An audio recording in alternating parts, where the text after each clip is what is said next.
Once in Venice. The summer had just begun when Lily stepped off the water taxi and onto the sun-warmed stones of Venice. The city unfolded around her like a waking dream. Gondolas gliding through jade canals, aged bridges arching over shimmering water, and facades of centuries-old buildings kissed with ivy and memory. The scent of espresso, fresh bread, and sea salt lingered in the air, curling around her senses like a lullaby.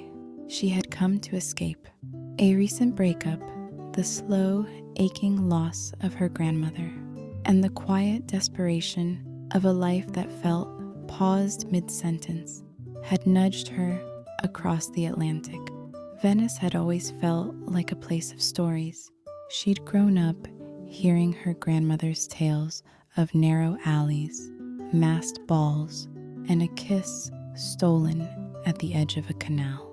Her small rented room overlooked the Rio di San Polo, perched above a quaint art gallery run by an elderly widow named Bianca, who smelled faintly of oil paint and always wore lace gloves.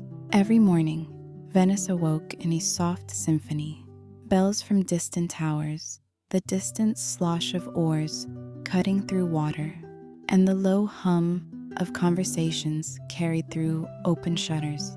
The city felt alive, old and wise, as if it had been waiting for her.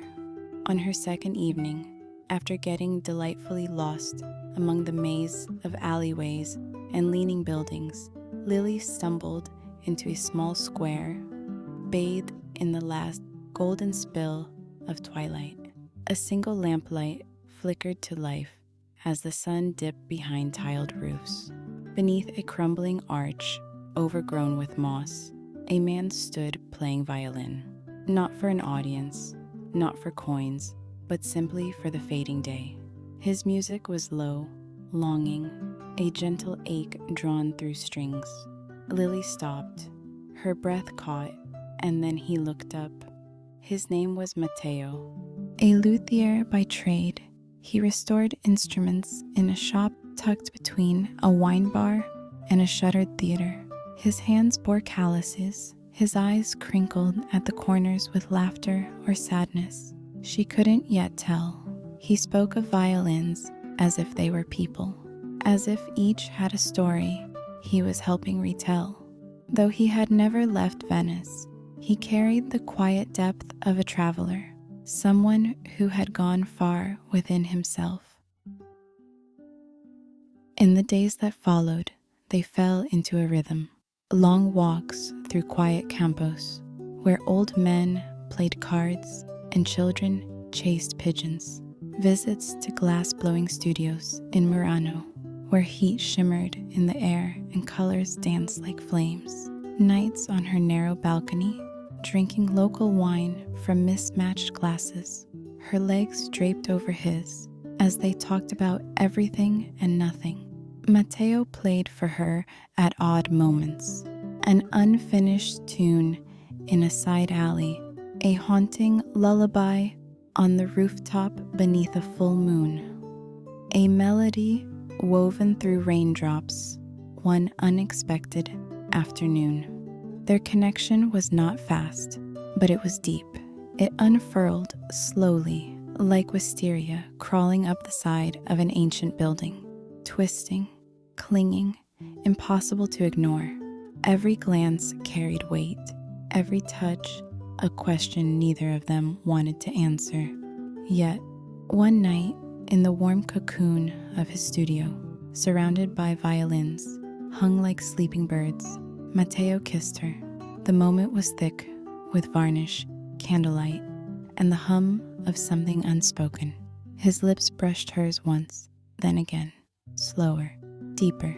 She melted into him, her fingers curling into his shirt, the rest of the world slipping away. The workbench held them as they moved together, breath to breath, desire unfolding between them like music, a crescendo that built until they were tangled in each other, bare and honest in the silence after. Their lovemaking was reverent, gentle, a memory being rewritten. Lily felt something bloom inside her that she had forgotten could grow. The way he touched her, saw her, made her feel real, made her feel wanted, not in spite of her scars, but because of them. But summer, like all borrowed things, had an end. As the calendar moved closer to her departure, Venice changed. The light became sharper, the mornings crisper. Lily found herself studying Matteo's hands as he worked, memorizing the cadence of his speech, the slope of his shoulders when he slept. She didn't know how to tell him that she couldn't stay, that the life she had left behind still existed, tethering her to a world of responsibilities and obligations. On her final morning, she packed slowly. Matteo waited on the dock, his hands in his pockets, watching the water ripple. The silence between them was thick, sacred. No words could cushion what they both knew. "I'll write," She whispered, trying not to cry. "And I'll play." He said, voice rough. He handed her a letter, sealed with red wax and a pressed jasmine petal. She kissed his cheek and stepped onto the boat, the motor humming to life as the city began to blur.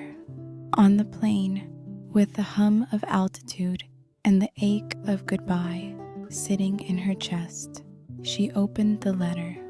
"Once in Venice, I met a woman who made the city sing. If our paths never cross again, know this.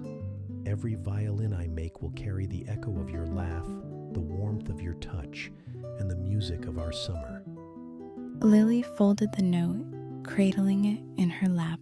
Outside, the clouds stretched endlessly, and for the first time in a long while, she didn't feel lost. She felt remembered. She felt loved. She felt like a song that someone would never stop playing, even if it was only once in Venice.